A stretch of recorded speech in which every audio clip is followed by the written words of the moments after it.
ఉన్నాం, మేము చూసాం. కానీ గొడవ పడ్డప్పుడు బాధతోటి జరిగింది సార్, ఈ ఇష్యూ జరిగింది, మేము ఒప్పుకుంటాం దాన్ని. అయితే కొట్టిన వాళ్ళలో అసలైన నేరస్తులు ఉన్నారు చూడండి, వాళ్ళు ఇప్పుడు ఎవ్వరు దీంట్లో లేరు. పట్టుకొచ్చిన దాంట్లో అసలైన నేరస్తులు వదిలేసిరంట. కక్ష సాధింపు, ఆ పార్టీకి సంబంధం లేకనో ఓటేనోడో వానికి పడనోడో ప్రతీకారం తీర్చుకోవడానికి మాత్రం ఈ అమాయకులని పావులా వాడుతున్నారు, ఇబ్బంది పెడుతున్నారు. వాళ్ళు అడిగే కోరిక, వాళ్ళు చెప్పే మాట ఒకటే, మేము మా భూములు వదలం, మా భూములు చేయం. వాళ్ళు ఇంకో మాట కూడా, ఎక్కడ లోన్ దొరకట్లేదు, మాకు బ్యాంకులలో లోన్ దొరకట్లేదు, ఎవరు ఏం చేయట్లేదు సార్, దగ్గర కూడా రానియట్లేదు మమ్మల్ని అందరూ భయప్రాంతులు చేస్తారు. మా భూములు మాకు కావాలి, మాది మాకు కావాలి. అయ్యా భూములు కావాలనుకునేటోళ్ళు, ఇక్కడ ఉండాలనుకునేటోళ్ళు కూడా ఉండరు.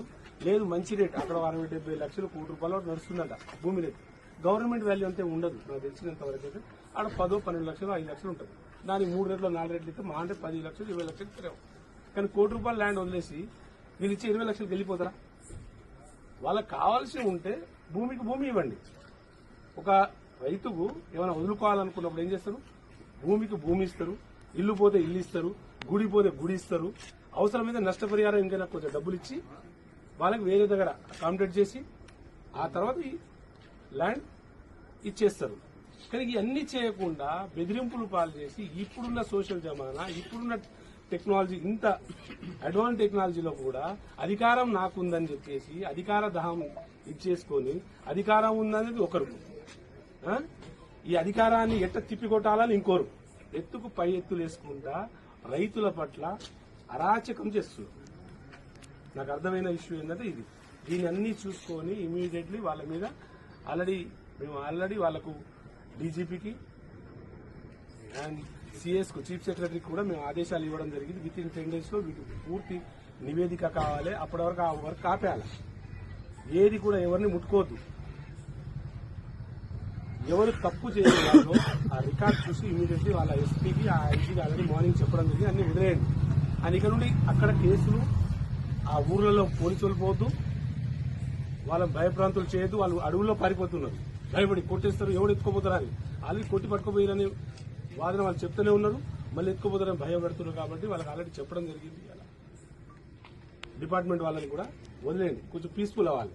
ఇది ఇష్యూ ఇంకా ముదురుతుంది, ముందుకెళ్తుంది. కాబట్టి అది వదిలేయమని చెప్పాను. మరి వాళ్ళు ఏం చేస్తారా? మరి అతి ఉత్సాహం చూపిస్తారా, వదిలేస్తారా అనేది. ఒకవేళ వాళ్ళు అతి ఉత్సాహం చూస్తే వాళ్ళందరినీ, ఎవరెవరు నిందితులున్నా వాళ్ళని అరెస్ట్ చేయిస్తారు. వాళ్ళు ఎవరెవరు బాధితులున్నా, సంఘటనకు సంబంధించిన అధికారులు ఏమైనా తప్పు చేస్తే, అది 100 మందిలో లుల్లయింది. ఒక మనిషి కావాలని ఉద్దేశపూర్వకంగా కొట్టింది కాదది, ఆ గొడవ జరిగింది కాదు. అక్కడ ఉన్న అధికారులు ఎవరెవరు తప్పు చేసిరో, ఇప్పుడు కొంతమంది వ్యక్తుల పేరు చెప్పినాం, వాళ్ళని ఇమీడియట్లీ అక్కడ నుండి బయటికి పంపించండి. ఆ ఏరియాలో వాళ్ళు ఉండకూడదు అధికారులు. ఆ ఎంఆర్ఓ ఉండొచ్చు, ఇంకో అధికారి ఉండొచ్చు, మిగతా ఇంకో కొంతమంది సిఐలు కొంచెం అతి ఉత్సాహం చూపించి ఈ గవర్నమెంట్ ఉందని మనం వాళ్ళకి ఏం సపోర్ట్ చేసిరో తెలియదు. మరి సీఎం గారి ఏరియా కాబట్టి సీఎం గారు పెద్ద ఎత్తున ఏదైనా వరాలు జల్లిండేమో నాకు ఐడియా లేదు. మరి అలాంటి వరాలు జల్లినట్టు నన్ను ఏం చేయలేడు అనుకుంటారేమో. కానీ వాళ్ళ తరఫున హ్యూమన్ రైట్స్ తో పాటు ఎస్టీ కమిషన్ కూడా ఉంది. మా ఎస్సీ బిడ్డల కోసం మేము ఉన్నాం. మీరు ఇలాంటివి జరిగితే మాత్రం ఊరుకునేది లేదు. కానీ మిత్రులారా, మనం డెవలప్మెంట్ లో భాగంలో ఎట్లాంటి ఇండస్ట్రీ కూడా మన దేశానికి, మన రాష్ట్రానికి, మన జిల్లాకి, మన మండలానికి రావాల్సిన అవసరం ఉంది. దానికి తగ్గట్టు ల్యాండ్ ఇవ్వాల్సిన అవసరం ఉంది. లేదా గవర్నమెంట్ ల్యాండ్ జోలాడండి, లేదు ప్రైవేట్ ల్యాండ్ కావాలనుకున్నప్పుడు వాళ్ళ కోరికలు నెరవేర్చండి. వాళ్ళ కోరికలు నెరవేర్చి మీరు తీసుకోవాలి తప్ప ఇలాంటివి చేస్తే మంచిది కాదు. కానీ ఇవాళ పాపం వాళ్ళు చూస్తే బాగా బాధ అనిపించింది. నేను ఖచ్చితంగా చెప్తున్నా, వాళ్ళకి అండగా ఉంటా. ఇక్కడ జరిగిన సంఘటనలు పార్టీలు వేరు కాదు, మనం ముందు ప్రజల కోసం చేయాల్సిన పనులు, వాటి వాళ్ళకి న్యాయం జరిగేటట్టు చూస్తా. అలాగే తప్పు చేసిన శిక్ష పడేటట్టు చేస్తాను. Thank you sir.